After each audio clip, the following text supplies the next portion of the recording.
Welcome to the Terry Sullivan Show. I'm excited about our show today because my guest,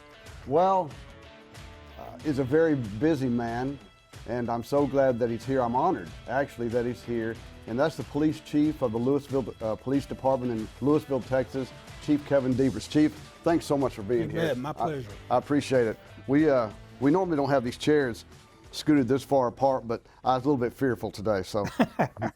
So let me just start here because I've got a lot of stuff to cover with you, but let me start with all the education that you have, because I think a lot of people have no idea unless they go online and look you up and do some research. But I kept reading and reading and reading. I kept thinking, my goodness, this guy's got a lot of law enforcement education.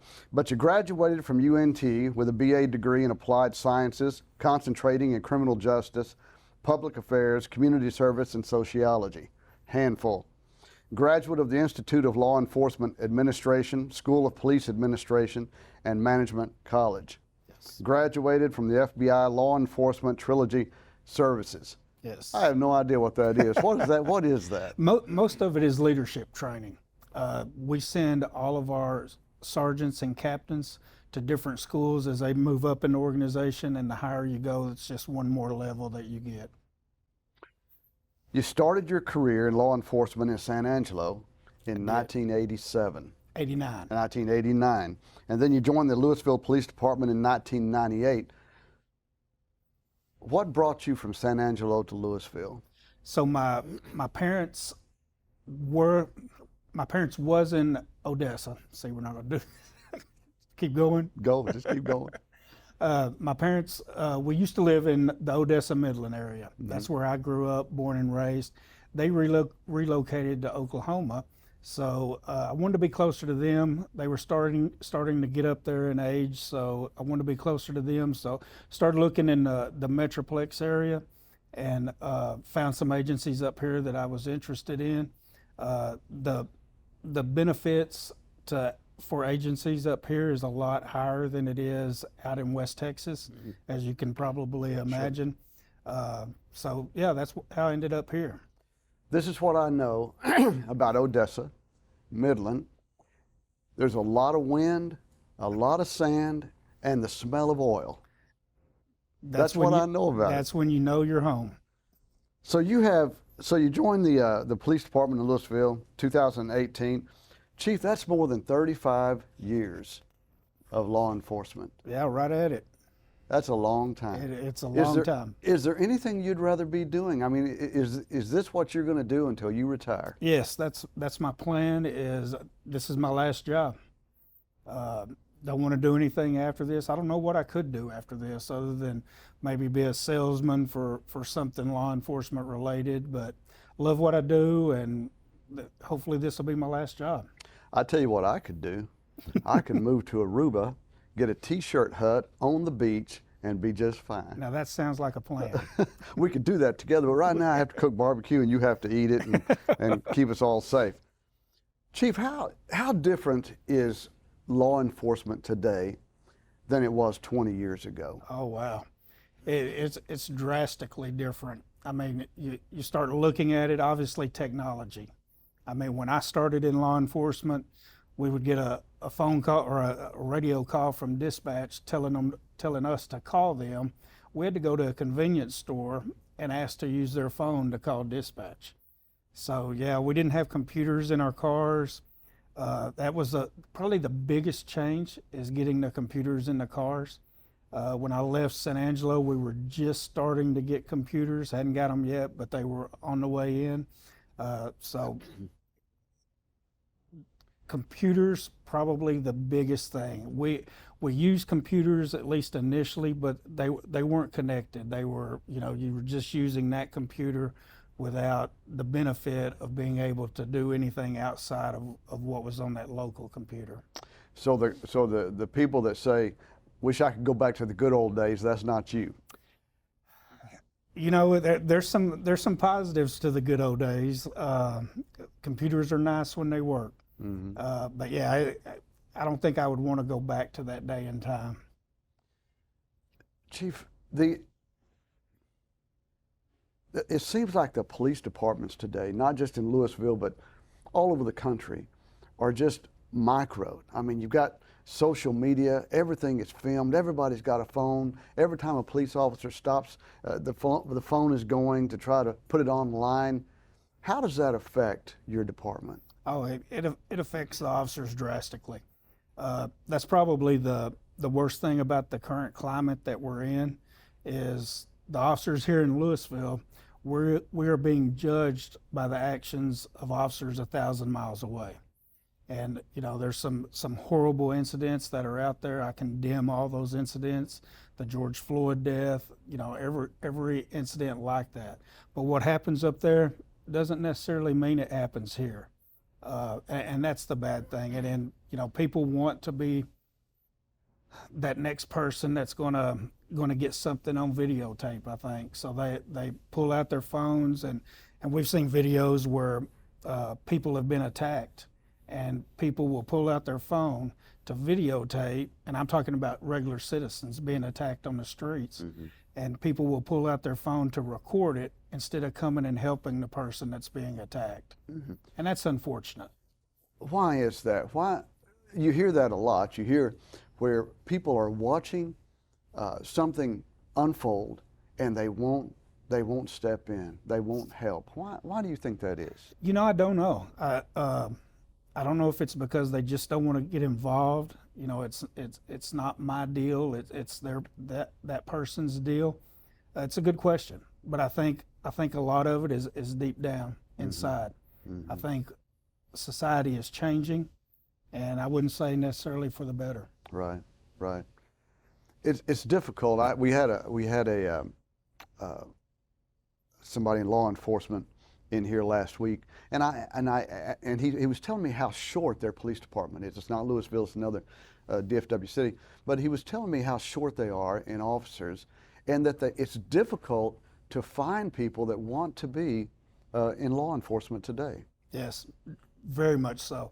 So, you know, especially what we're seeing now is something that we really never have seen in the past, and that's people just getting totally out of law enforcement. They may have 5, 10, 15 years policing, and they get out of the profession altogether because it's just not worth it to them. Right now, we're really hurting in dispatch. We've got 30 dispatch positions, and 11 of them are vacant. I'm down probably 13 police officers at this moment, which we've been there before. We'll get those people hired back. But yeah, it's hard. And especially, you know, you mentioned San Angelo, where I came from. Cities out in West Texas are kind of on an island. So, you know, they're able to fill those vacancies and not really have to worry about them going other places. In a metroplex like we're in here, we're competing with the Grand Prairie's, the Garlands, Dallas, Fort Worth, Arlington, a small pool of candidates in this area, and we're all after those same candidates. So we've got to stand out to be able to get those candidates here. So does that mean that, I mean, obviously people in law enforcement are guys or ladies that want to join law enforcement, do like they do any other job. They go and they interview with different departments, and whatever the package is better, ever how it's better, that's where they go. Yeah. So, and it's all about how they're treated. We just hired a guy, believe it or not, relocating to Texas from Hawaii. I don't understand that. I'd be going the other way. But I'm ready for retirement. He's not. So he was looking for a department in the Metroplex area, and he called several departments and got a cold reception from those departments by their recruiters.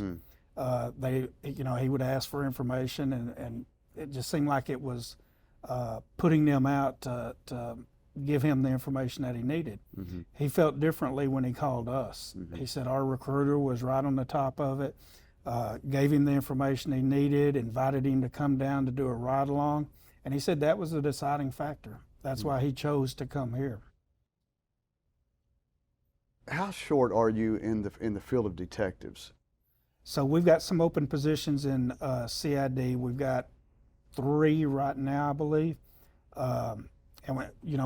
We've got positions across the department. We've got some in street crimes that are open. one NRO right now, a couple of traffic officers, and the reason's because we've got to fill the patrol positions. We've got to get that staffing to where we can pull someone off patrol to go to those other areas. So when you put somebody up into a CID, street crimes, do you recruit from within up or outside? Yeah, everyone that we hire, they start off in patrol. They've got to be in patrol for 2 years, and then they can move outside of that area. And that's where they move to become a detective, narcotics guy, neighborhood resource officer, school resource officer, all that.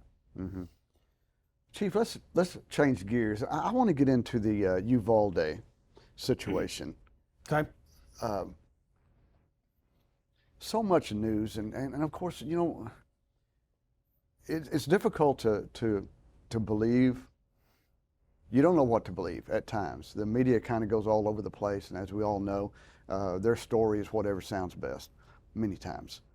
But in that Uvalde situation, Chief, what should have been the protocol and the process of the police chief?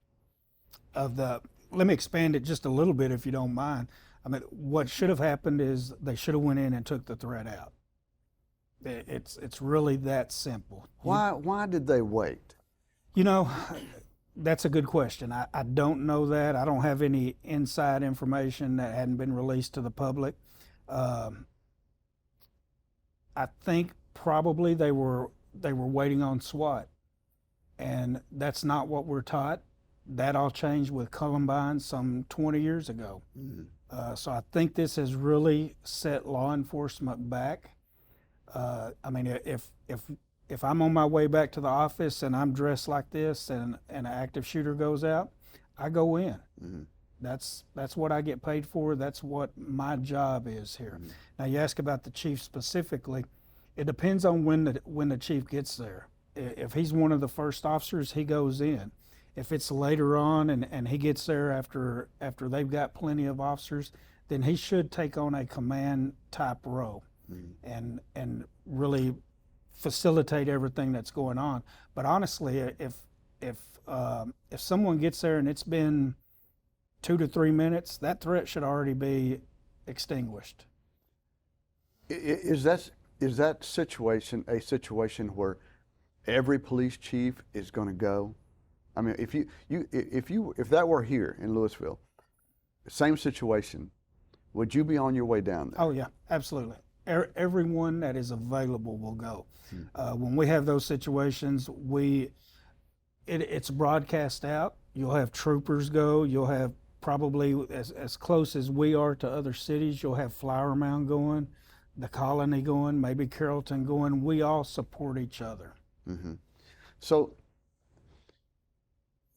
how do you identify? And going back to the Uvalde situation, how do you identify where that shooter is?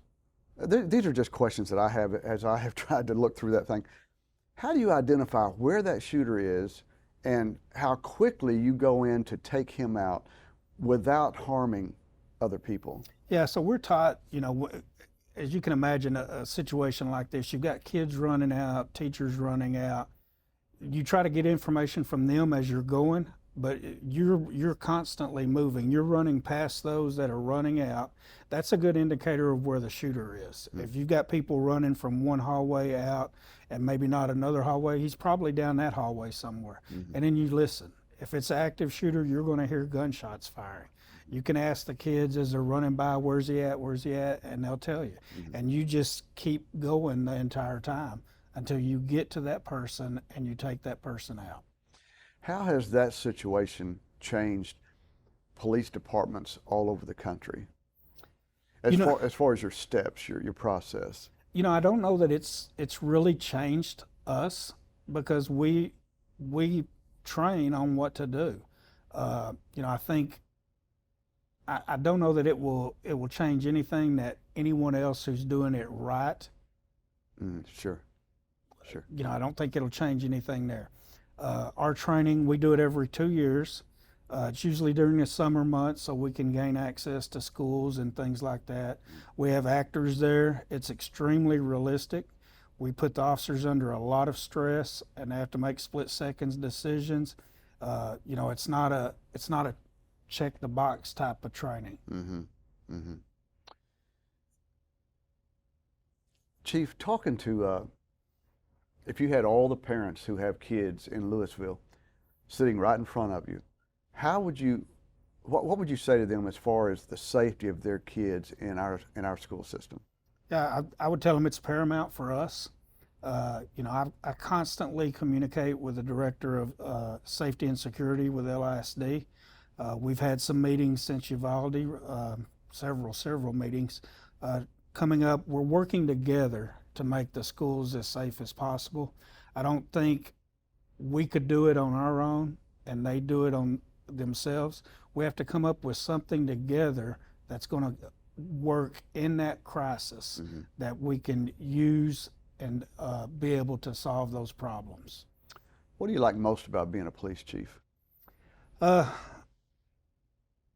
Making a difference, I think. I mean, that's why I got into this job. That's why I wanted to be a police chief, mm-hmm. was to make a difference. You know, I've worked for police chiefs in the past that I've sat back and I was, you know, if I ever became police chief, that I wouldn't do it that way. Mm-hmm. You know, or I would do this. And now that's me. Mm-hmm. And I'm trying to do what's right by the employees of the police department, mm-hmm. and the people of the community. I've never heard anybody say anything but great things about you. That's nice to hear. You hadn't talked to everyone, no. No, I haven't. But you know, at our restaurant, we have a lot of law enforcement that come in and eat every single week, and I'm so glad that they're here and they come. Honored to serve them. But because I knew that our interview was coming up, I asked many of them about you, what they thought, how do they like you, how do they like the job you're doing.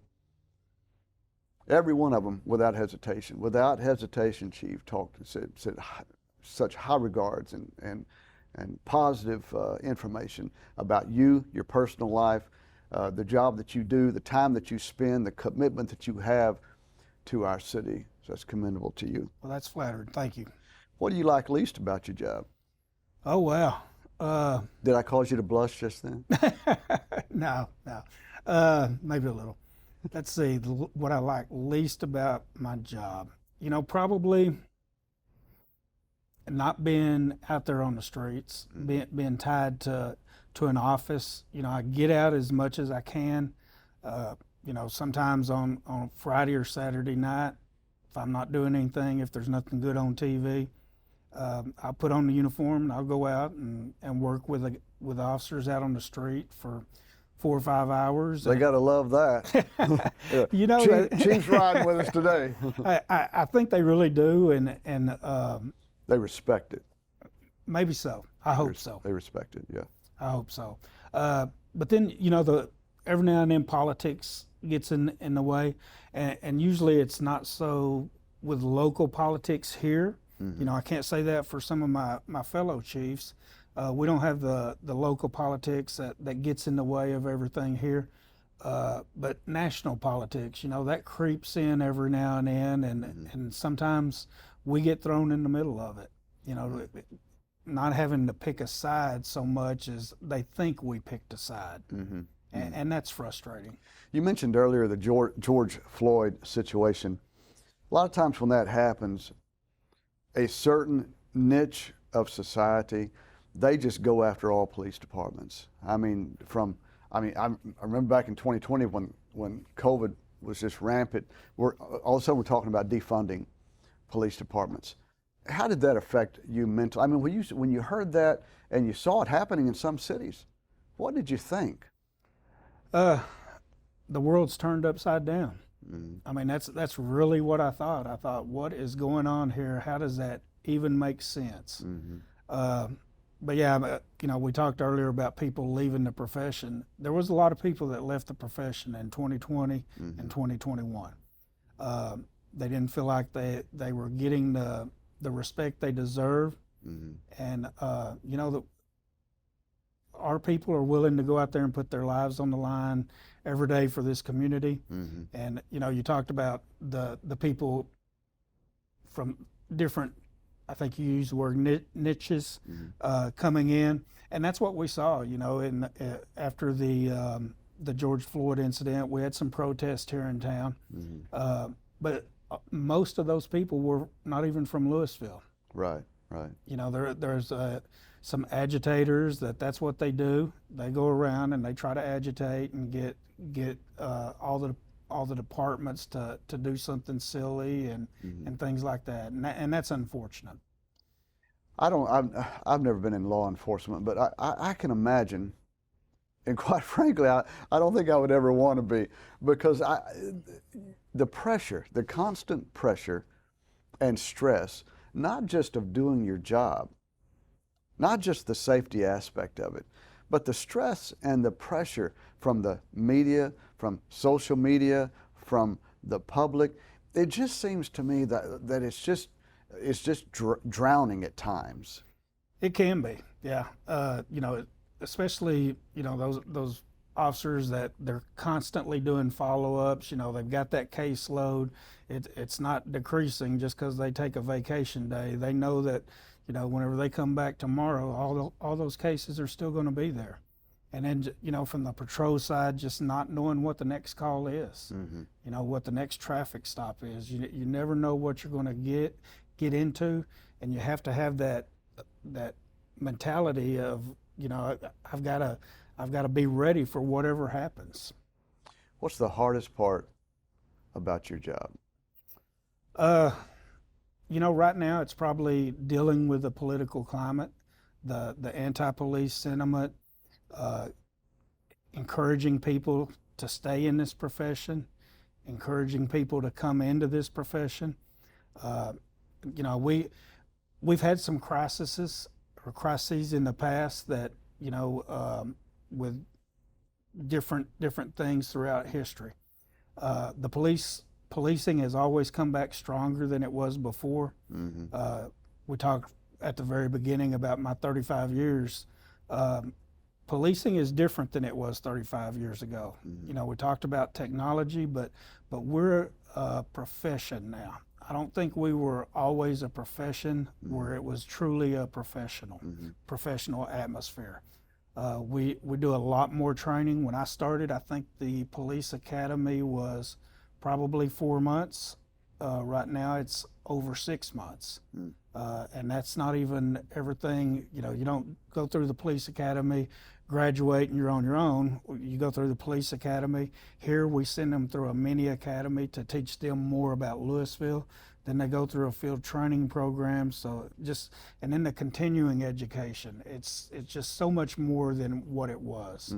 We always try to be better and do better. And we, as evidence from George Floyd situation, and we've got a lot of work to do as a whole, as a profession. How do you keep egos in check between women officers and men officers? We really don't have that I know about between men and women in policing. Where we get issues with ego sometimes, it's maybe the patrol officer and the detectives, patrol officer and narcotics, where sometimes people, they'll get those special assignments and they kind of think patrol is beneath them and treat them differently. And we try to remind everyone, everyone starts off in patrol, and people can always go back to patrol if they need to. Very soon you're starting to build a whole new facility, a whole new police department, and should. I mean, it's the other one's very outdated. When do you break ground for that? Let's see, it's going to be in different phases. So we should break down in October, November-ish of this year. That thing's got a parking garage associated with it. They're going to build that first. So that groundbreaking should be in October, November, and they're going to rework some of the parking lots in that area to accommodate more parking. What are you most excited about in the new facility? I think giving people the work environment that they need. Right now our property and evidence technician. So in our PD, I guess it was 2007. we built the new jail facility right next to the current police department. So when we did that, you know, we had an existing jail in our PD building that they moved out of. So that's where property and evidence went. So they're in a jail environment. Wow. Working property and evidence. I'm excited about the new facility. Oh, me too. Your relationship with city management, just briefly, how does that look? It's pretty awesome. I've been blessed with Donna Barron when she was here. She's the one that saw something in me and gave me a shot at the position. But you know, Claire came on, and I love Isn't Claire. she the best? Claire is the best. She. I love Donna, but Claire is. Yeah, I mean, her heart is in the right place. Right. And people sometimes lose sight of that, maybe as they move up in organizations or get to that top level. But her heart is truly in the right place. Passion for people, passion for this city. Yes. Chief, we gotta shut it down. Thank you for coming. Listen, you are great for our city. I hope you're in this position for a long, long time. Thank you for coming on the show. We really appreciate it. Terry Sullivan Show. Hope you enjoy it. See you next time.